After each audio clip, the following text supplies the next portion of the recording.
Welcome to The Graveyard Shift, the podcast where anything goes, as long as there's a good story to tell. Join Todd, Matt, Jimmy, and Gary as they bust myths and share advice that hopefully isn't terrible.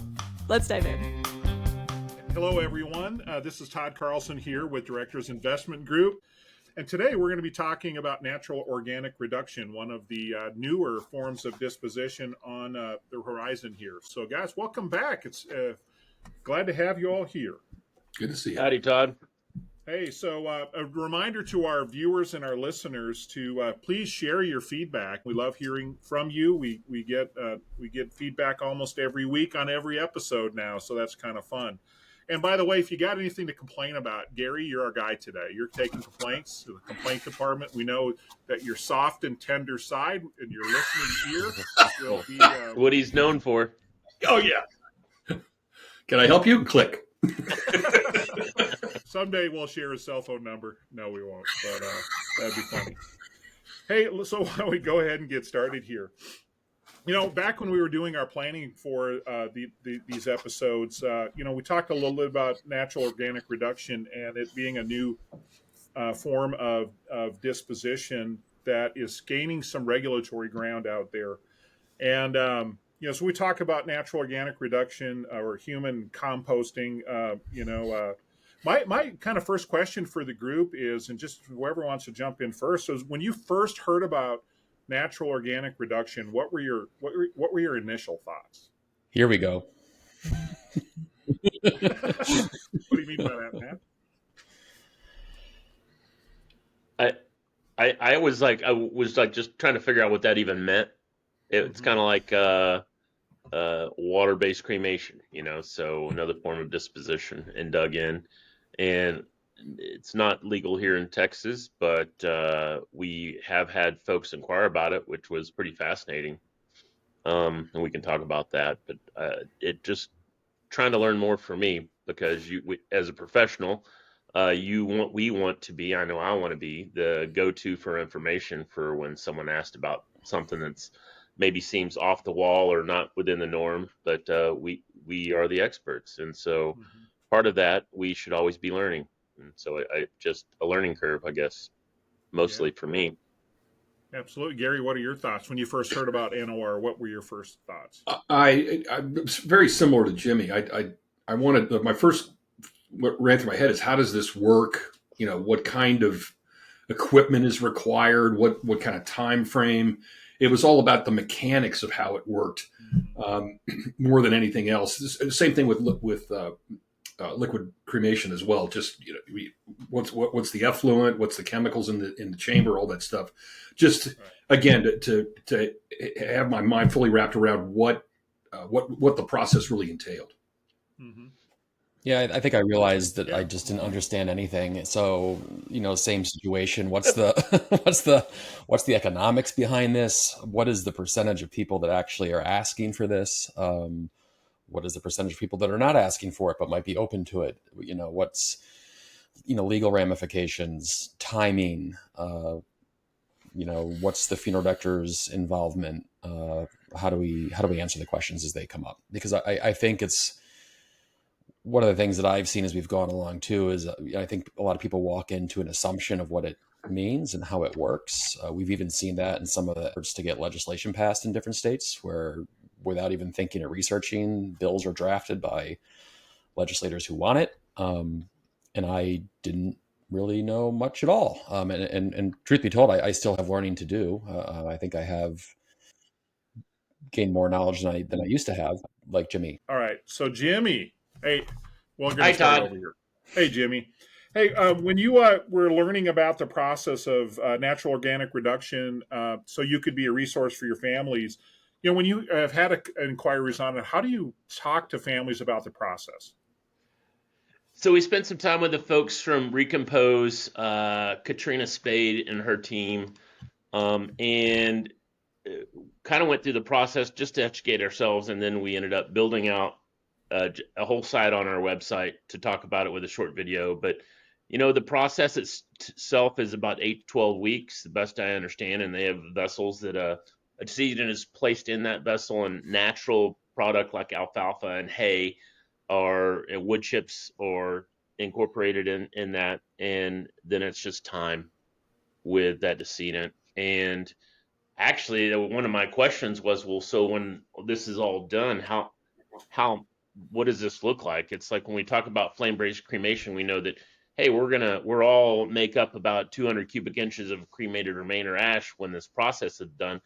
And so what does that look like when I want mom back? And so it equates to a pickup truck full of material, which was fascinating, which led to the next question of, how do I get a pickup truck of material back to Texas if a family wants that? And they figured that out. They've done a great job. It turns out they donate most of that material to areas that are need that natural Conservation organic areas. material, and it's fairly interesting. But they do send back a part of that if a family wishes, in a nice gardening sack if you want to incorporate, mom back into your garden that's a thing. So it was interesting to me how long it took, and the different materials that it does seem like that it's very much organic material, natural material. It seemed to me also the temperature plays a role in that. Yeah, if I recall, the temperature has to be maintained at a certain degree level to make sure that the process, the material ends up safe at the end of the game. So, For more information, go to lucasfuneralhomes.com. all right, Luke, yeah, lucasfuneralhomes.com. All right, well, Selfish plug, Matthew. It's my homepage. Every time I open my web browser. As well, it should be. You guys get paid, handily for saying Passare on the web, and I get $5 every time I mention Lucas Family Funeral Homes. It's 3 today already. So, you are going straight to heaven, Todd. All right, thank you. Hey, one thing I was thinking about though in this was, when I first heard of this, I was actually sitting in a funeral home in St. Paul, Minnesota, and a gentleman was explaining to me, there, a funeral home owner, that he, even though NOR was not legal in Minnesota, he was actually having families inquire, and they were shipping decedents all the way to Seattle, and Wow. and the process, and then having all or some of the remains shipped back. And he was pretty excited about it as just being something new. But we got in this discussion. I wanted to throw this by the group here.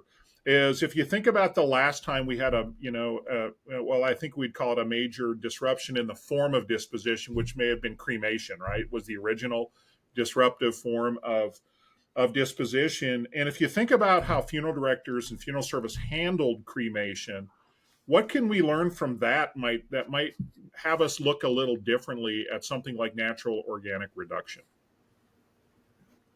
I think we better remember that this does not replace ceremony. This does not replace the final farewell and how we acknowledge a life and a death, and that ceremony is where healing begins. Because I feel like once upon a time with cremation that we lost sight of that, and that's not the case today. But I'd agree. Yeah, that's good. What else did what's another lesson we can learn from cremation?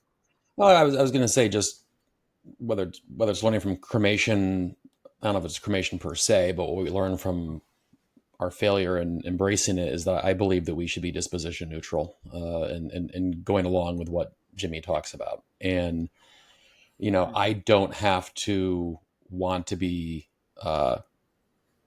cremated, and I can still offer cremation. And I think we have to remember it's the same thing with this. I think there are going to be a lot of people that just have a resistance to it, and they just don't get it. They don't understand it. They may not even believe in it.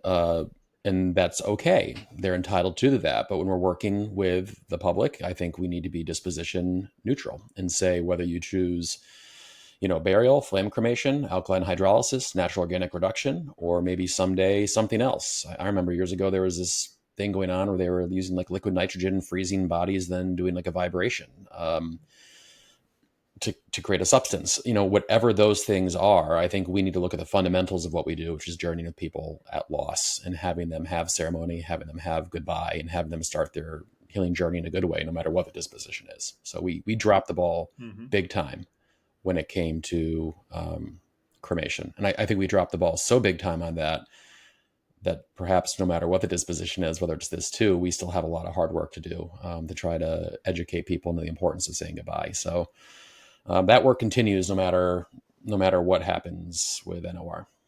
Yeah. Amen. Yeah. Good feedback. All right, Gary, what are your thoughts? Very, very similar. The concept of ceremony and the concept and the method of disposition are two different topics, and I think the profession in general linked the two, and actively tried to talk people out of cremation because they thought that meant, well, you're not going to have a funeral either. Interesting sidelight from the cemetery perspective. We put in a nature path that's cremation only, and it's biodegradable urns only. And the one part that really surprised me is the number of green burial people that elect that. And what we're learning is the method of disposition is not as important as what the ambiance is around the actual final resting place. And those customers don't want to be in a traditional cemetery. They don't want to look at headstones. They don't want to look at monuments. They don't want to look at mowed grass. They want to feel like they're walking through a nature center. And that's what we've given them. And it's been probably the most successful cremation development Spring Grove's ever done. We're putting in our third section of it. And that was the most surprising part. We had and we do offer green burial. Not, there are 87 different versions of green burial.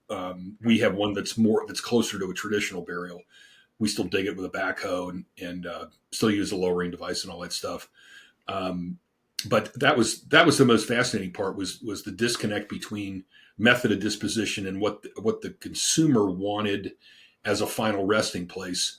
And we stumbled into it. That was not intentional or thought through, but it is a fact. Part of me wonders too, how much of a movement or an interest in natural organic reduction is coming from a failure to offer green or natural burial in places, either in terms of cemeteries opening sections or funeral directors talking about it. Because it seems to me that the ultimate goal is what people perceive as something more natural, what they perceive as organic, and what they perceive as reduction. So, I mean, all those things through green burial or natural burial would able to be accommodated. But is it the fact that someone in a market says there are no cemeteries around us that are offering this, so I'm willing to invest in a shipping container, 11,000 gallons of jet fuel to ship a person to the other side of the country to have this option? Would they not? Mm-hmm. Is that just because they're not finding what they're looking for with their local cemetery and funeral home in this way? So I'm curious. I don't disagree with that. Well, even natural organic reduction, the end process they call soil, like we call remains, cremated remains, ashes, and cremation. What you get back is soil, and that's the narrative. And it's interesting. I mean, you think, wow, can we send all of our soil to Spring Grove, care of Gary Freytag? I don't know. Maybe that's what's next. And even the sending it all there, as you're talking about, and Jimmy's talking about, most of it going somewhere else and they get a garden sack. Like, I just think about how we approach cremains. And if families found out that half the cremains were missing from the urn, I think they would have a problem with that. And you think of how careful we are when we're placing cremains in the urn to make sure if it spills, it's in a container, to make sure as we're filling cremation jewelry that we're not, losing the leftovers, what the little bit of less left over, that we have to let the family, know about this. So there's a different mindset that was seen with families that are choosing NOR as well, where they are okay apparently with not getting yards and yards and yards of the soil that's left over. And maybe it's because in their mind, the body is gone. It's not the body has changed like it is with cremation. Yeah. Well, and they have set up land programs, and I'm not articulating that properly, but that donated soil can go to, public lands that need soil. And so it's an interesting read. And I'm not articulating it the way it needs to be articulated, but that's not really the purpose of a podcast. Right. Good. Thank you.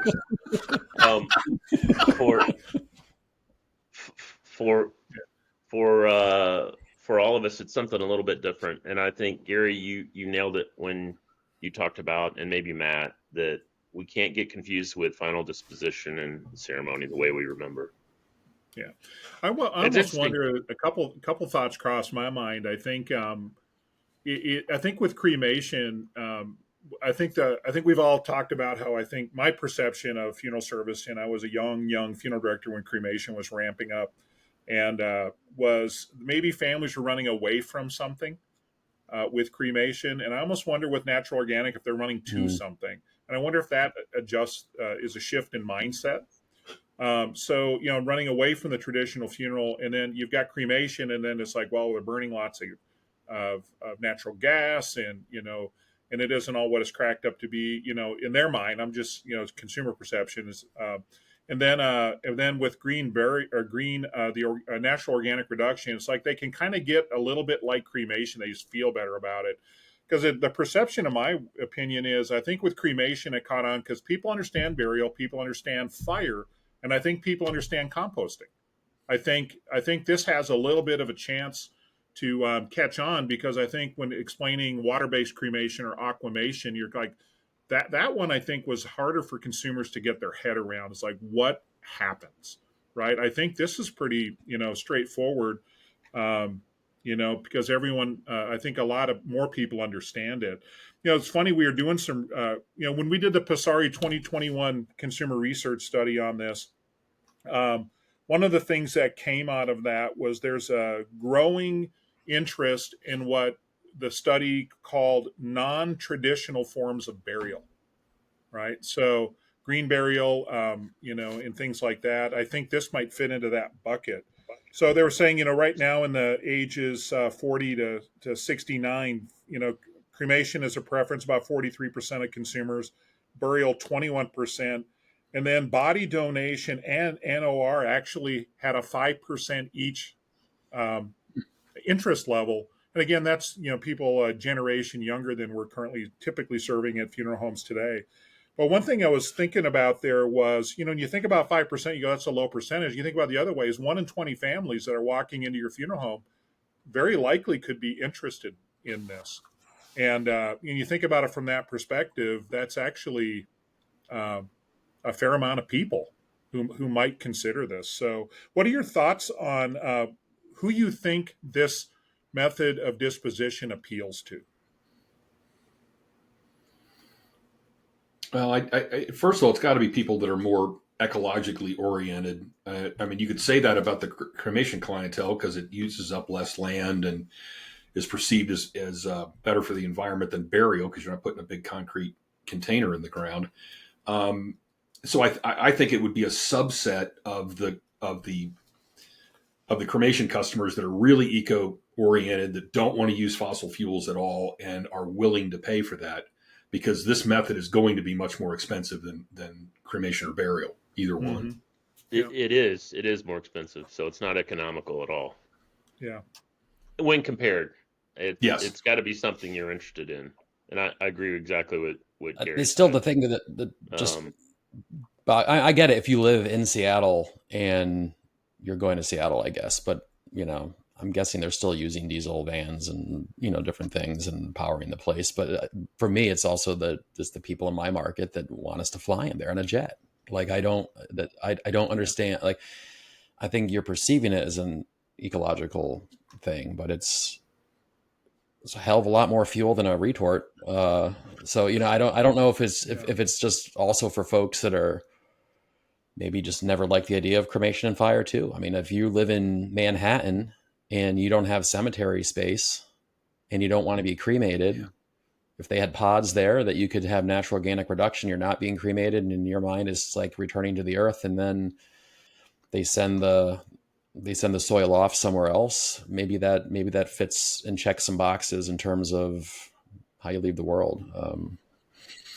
Yeah. I agree, and I know one other market I was thinking about. I like your opinion on this. Is what if you're in Iowa and you're growing corn for a living, and you're a farmer? I was thinking farmers. This is a circle of life for any farmer. Are there restrictions? And Jimmy might know this more than me, and I'm asking because I don't know. Like we talk about the soil going somewhere. Are there restrictions about it goes to flowers versus food or anything like that? I mean, I just wonder what the perception would be like I mean, in my own mind, it would be pretty weird, right? if I found out that frozen vegetables are all coming from farms that take human compost. I might feel different about buying it than I would have. Yeah. Well, same with scattering, ashes, cremated remains. I'm going to put those back in my garden. Yeah, I don't know. To I mean, everyone their own. Yeah. We don't have any legal experts on the call here, but my understanding of the process is that it is deemed safe. But I still think that's one thing, and consumer perception's another, right? Amen. Right on. Yeah. So, but because that's and I think people have an affinity for gardening or flowers, or I think there might be some movement there. But also, I think I think one thing is definitely clear is it's not going to be the people looking for inexpensive, disposition, cost rivaling burial, from my research. So I know you guys all are from states, I believe, that don't have legalized natural organic reduction yet. So I was going to play a little game with us. So this could be viewed as a game. I'm surprising you guys with this one. So there are 14 states who have legalized NOR as of September 12th in our crack research team here. Can we list those states? Let's just play a guessing. Gary, what do you think? What's the first state that you think Oh, it's got to be Washington. Washington? Yes. All right. Where Oregon else? is right after, right? Oregon, yes. California. Is Colorado one?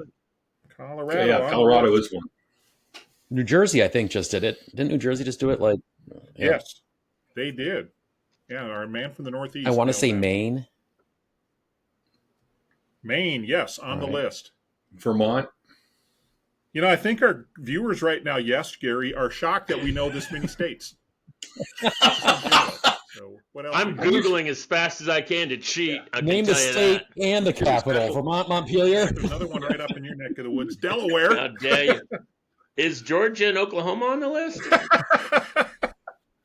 No? What about Minnesota?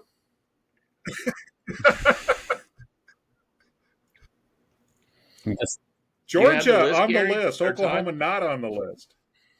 Okay. Yes, Minnesota just passed it this year.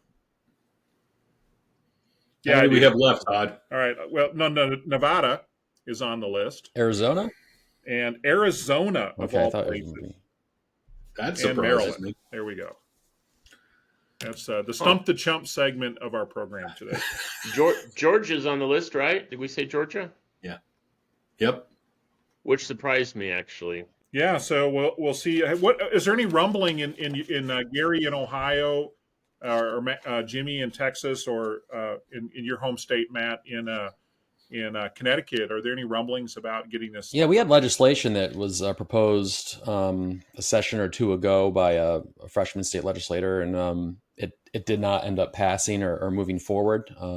He indicated he was interested in the legislation because he was interested in doing it himself, he and his wife.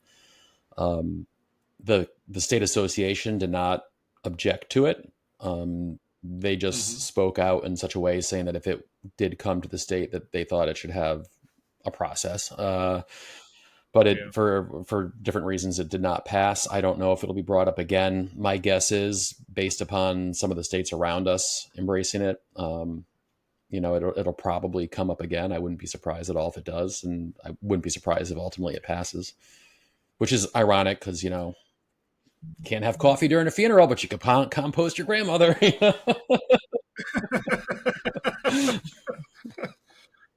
The one thing I'm seeing is a trend is I think most states, and I don't know if most or all is appropriate here, but I don't know for sure. But the states that I'm more familiar with, they've required the facilities to be licensed funeral establishments.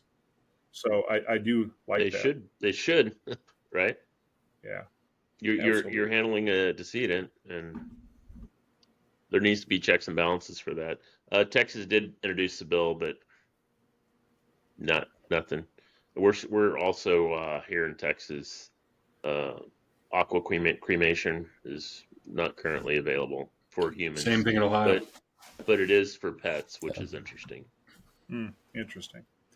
All right. Well, hey Gary, if NOR was approved in Ohio, what do you think? How do you think your Spring Grove would react to that, and what would your plan be? We probably try to accommodate them. I don't know that we'd actively get in that business. It's capital intensive. It's a longer process. As Jimmy said, the economics are difficult to justify. It takes, this is 6 weeks in specialized equipment as opposed to 70 minutes. Yeah. So your throughput's going to go way down. You'd have to charge a lot of money for it. And Ohio is not, I use the old Mark Twain quote, if the end of the world ever comes, I'm moving to Cincinnati because it'll happen there 10 years later. We will be at we are almost always at the trailing edge of some of this stuff. Yeah, don't go to the Midwest if you want consumer trends, right? No. No, we're followers. Yeah. So Matt, what's your answer to that question? How would you, if it were available in Connecticut, how would you handle it? How or if would you promote it? If someone else was doing it as a third party and they wanted to work with us, I think we would. In terms of actually building out the infrastructure for it, I have a hard time of seeing how that works, just because the demand grows. And you buy 3 pods and you have 3 clients, and then 6 more people want it, and you say we have a 6-month wait. I think the economics of scaling it for someone of our size is hard. The only way I see it working is the folks that manage to find, private equity money that just hears death care and gets excited and throws stupid money at a project to make it, to build it out and make it work. Make that check payable with Jimmy Lucas. Cash is fine. Bitcoin. Yeah, I mean, so again, it's one of those things that I look at where I don't need to be the first in line to try this. We've been the first with a lot of things. I don't think we'd be the first with building out an OR facility, most likely. I totally support it. I think it's cool, and I would definitely support a third party in my community that this was a passion of theirs. How mainstream do you think NOR will become if you had a crystal ball? Less than 5%. Less than 5. All right. Yeah. I just don't see it appealing to a significant percentage of the population. And I think it will be cost prohibitive. It'll be people where money doesn't matter. I would agree with Gary, unless the technology changes the price and the speed. If they're able to find a way that this goes to 2 weeks and it's the cost of cremation plus 1,000, cremation plus 2,000, maybe then it goes on a bit more. But otherwise, I think it's going to be a niche, but it's going to be a way that people differentiate themselves by offering it. So, yeah. All right, Jimmy. I agree with the panel here, and I don't like to do that always. So, you must be getting smarter, Jimmy. I thought you were going to go price. Not like I thought you were going to go Price is Right, $1. Exactly. Well, hey guys, with that, when it comes to natural organic reduction, I think time will tell, right? Either our predictions will look back and your guys' predictions will be right on the money, or they won't be. And the consumer is the one who ultimately gets to decide. And it'll be interesting to see how it unfolds, because I do think as funeral directors research this, they're going to find it is not going to be like cremation. For whatever, it's a little bit of a different vibe. And I think you guys have shed some really good light on some of those key differences. So, if a funeral home is thinking, hey, we'll just get a pod and be in business, it really is a lot more than that. And the funeral directors that I've spoken to sometimes believe that's the case, as you just get an NOR pod and you go. Very, very different regulatory environment and a very different time frame and price point. So with that, gentlemen, thank you for another great episode. And for our listeners out there, thanks for tuning in again. And we really appreciate you. And if you have some feedback for us, TheGraveyardShift at Passare.com is the place to leave that. We love your thoughts, your comments, and your ideas. Couple things here. Put something you learned today into use. And second of all, like you I think our fans have been doing, is don't keep us a secret. We have a lot of fun on this podcast. We hope we're bringing value, and we'll all see you next time. Thank you, Todd. See you, gentlemen.